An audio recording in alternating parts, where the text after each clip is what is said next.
किम श्रेयम शास्त्र सारा काशा अवतार प्रयोजनम किम कर्म के अवतारश्च धर्माकम शरणम गता।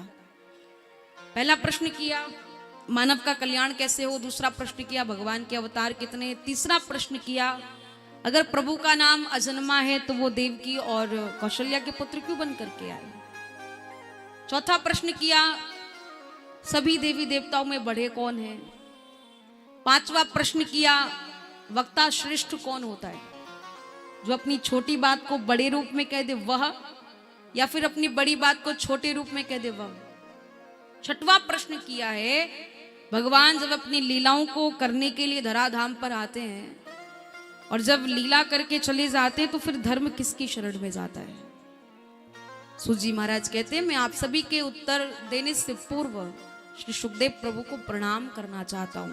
बोली सुखदेव भगवान की जय हो।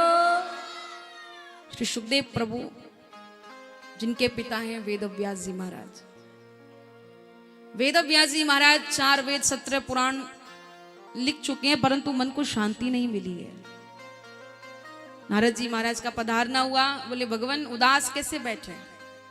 अच्छा नारद जी का एक स्वभाव भी है, संतजन कहते हैं बोले जिस घर में रोज लड़ाई झगड़ा होता हो, ध्यान से सुनिएगा, जिस घर में रोज लड़ाई झगड़ा होता हो अगर वहां नारद जी पहुंच जाएं तो उस घर में फिर कभी लड़ाई झगड़े होंगे नहीं। और जिस घर में कभी होते नहीं है अगर वहां नारद जी पहुंच जाए तो महाराज फिर तो रोज पटाखे, रोज दिवाली है, रोज घर में महाभारत होंगे। तो ये नारद जी का स्वभाव है।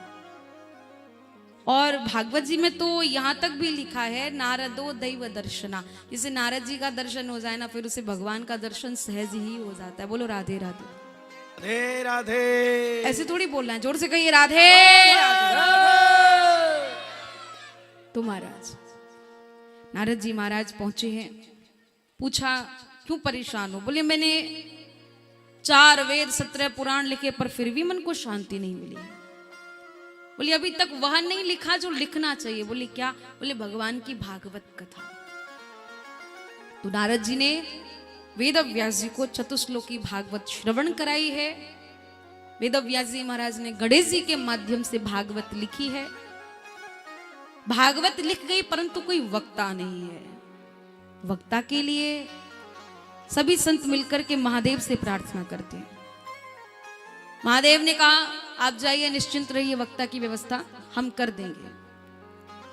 पर शंकर जी का एक नाम है भोलेनाथ। क्या नाम है? भोलेनाथ। अच्छा भोलेनाथ का मतलब क्या होता है?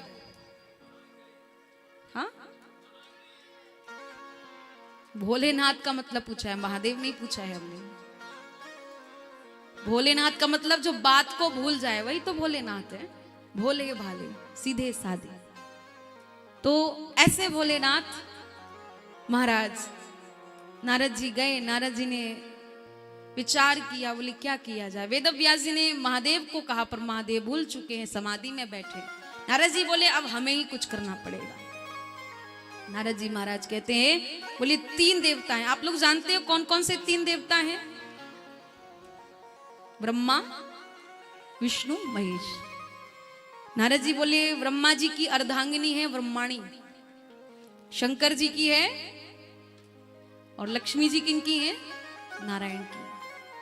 तो बोले मैंने लक्ष्मी नारायण में झगड़ा करा दिया, ब्रह्मा ब्रह्माणी में झगड़ा करा दिया, बचे कौन? शंकर पार्वती, इनमें कराना है।